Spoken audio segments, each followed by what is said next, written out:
Shortly, we hopefully will be voting on a budget agreement for this fiscal year, and that will start the process of the debate on the next fiscal year. And what we are about to do is more than pass a budget agreement. We are about to define a vision of America. We are about to make choices now and in the coming weeks that will reflect our values and our principles as a people and as a nation. And the real question before us, in my mind, is not simply about the numbers. It is about competing visions of America. Whether or not we choose a vision of America where the air and water are clean, where food and prescription drugs are safe, where roads and bridges and transportation systems are modern, well-maintained, and fuel prosperity for the future. An America that puts a premium on education and invests in jobs and the middle class. An America where a mother who wakes up in the middle of the night with a sick child doesn't have to wonder if she can afford to take that child to the doctor or if her insurance will cover the costs.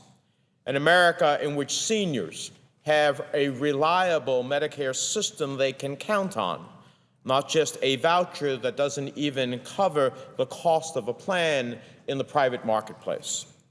That's an ugly vision of America that we have seen before, and it's why we passed Medicare in the first place. Let's be clear. This is not about the numbers. This is not just simply about the details of deficit reduction. This is about two competing views of this nation, one in which we embrace the concept of community, each of us working together for the betterment of all of us sharing in the burden of balancing the budget and reducing the deficit.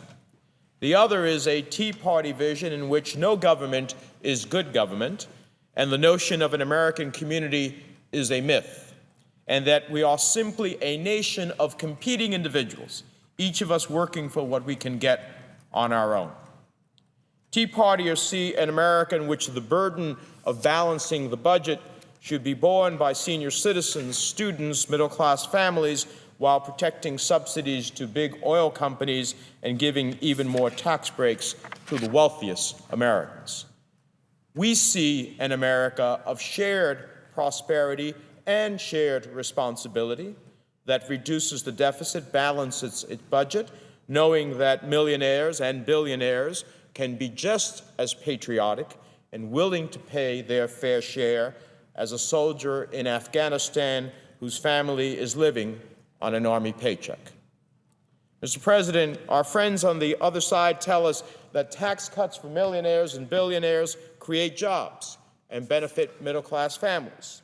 They told us that when we passed the Bush tax cuts a little over a decade ago, that it would create millions of jobs for average Americans. And what happened? Jobs were eliminated or sent overseas, and the wage gap increased. This tax policy may benefit some, but it doesn't create jobs and it doesn't reduce our deficit. For some reason, we seem to think that the wealthiest Americans are clamoring for more tax cuts, but I find no basis in fact for that. And if we're serious about reducing the deficit, we at least should be looking, for example, at subsidies for big oil. The top 5 oil companies earned nearly $1 trillion over the last decade.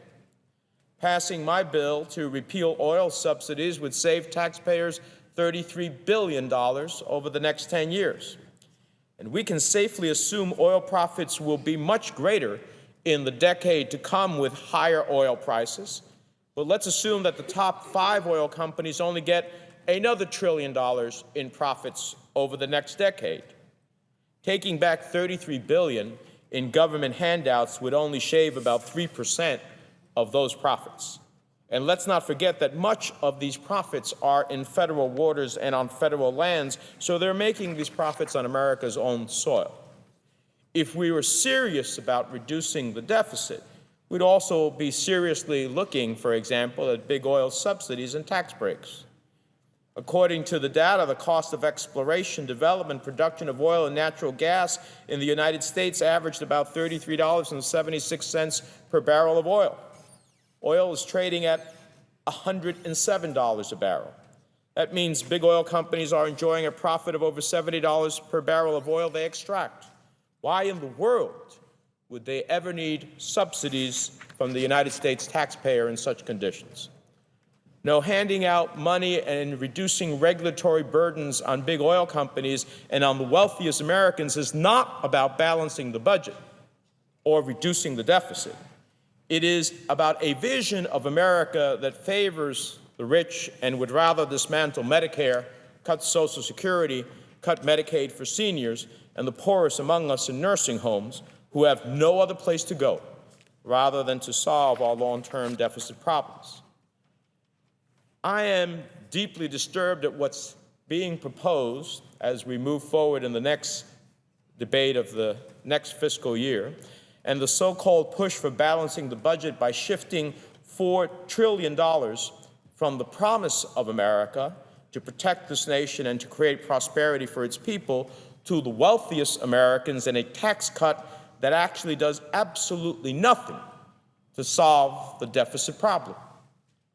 When I first arrived in the other body, Mr. President, we may have had very clear and fundamental differences, but we understood that we were there to govern. Now our Republican colleagues seem to have stopped governing in order to score political points and hope they can win an election. The extreme wing of the Republican Party is driving the legislative process and the Republican Party to the darkest reaches of the political spectrum, fundamentally threatening the very notion of democracy. They want what they want, and they want it all. They will accept nothing less than everything, but let's not forget that it was Republican policies that got us here in the first place. It wasn't long ago, not long after the last Republican government shutdown, during another Democratic administration, when we had budget surpluses as far as the eye could see.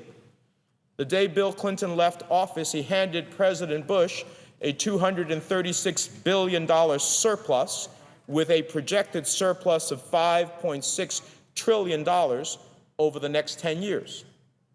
When the Bush administration left office and President Obama was sworn in after 8 years of Republican economic policies that they are espousing again, tax cuts to the wealthiest, 2 wars waged unpaid for, turning a blind eye to the excesses of Wall Street, the new president faced an economy that was at the abyss of a new depression. The Republicans had turned a $236 billion budget surplus into a $1.3 trillion budget deficit and projected shortfalls of $8 trillion over the next decade. Now they want to give more tax cuts to millionaires and billionaires, losing $700 billion on the revenue side over the next 10 years by extending the Bush tax cuts and trillions more by slashing tax rates for corporations and millionaires without offsetting tax expenditures. Those making more than $1 million a year would see tax cuts of $125,000 each from the tax cuts and tens of thousands of dollars more from the proposed tax rates, while people in my state would lose $34 billion in health benefits and 400,000 New Jerseyans end up without health coverage at all. They want to shift the balance to millionaires and billionaires while making draconian cuts to make up for the deficits they created. Cuts do not reflect our values as a people and as a nation. So let me conclude, Mr. President, by saying we all agree that we must do more to rein in spending and get back to the kind of surpluses Democrats created in the 1990s. But we can only get there through a reasonable framework that emphasizes shared prosperity and shared fiscal responsibility to achieve our common goal. The way we get there is through negotiation and compromise, not through smoke and mirrors, not through trickle-down theories that have not worked, and strictly adhering to an ideological political agenda that fundamentally starts the clock all over again on the battles for basic American protections that were fought and won in the last century. Let's not go back. Let's protect American values and keep America moving forward and working. As I've said, you show me your budget, and I'll show you your values. Mr. President, the Republican vision of this nation, as defined in H.R. 1, does not represent this senator's values. It is not the fulfillment of the American promise, idea, and ideal. And I do not believe it is who we are as a people and what we want our nation to represent to the world.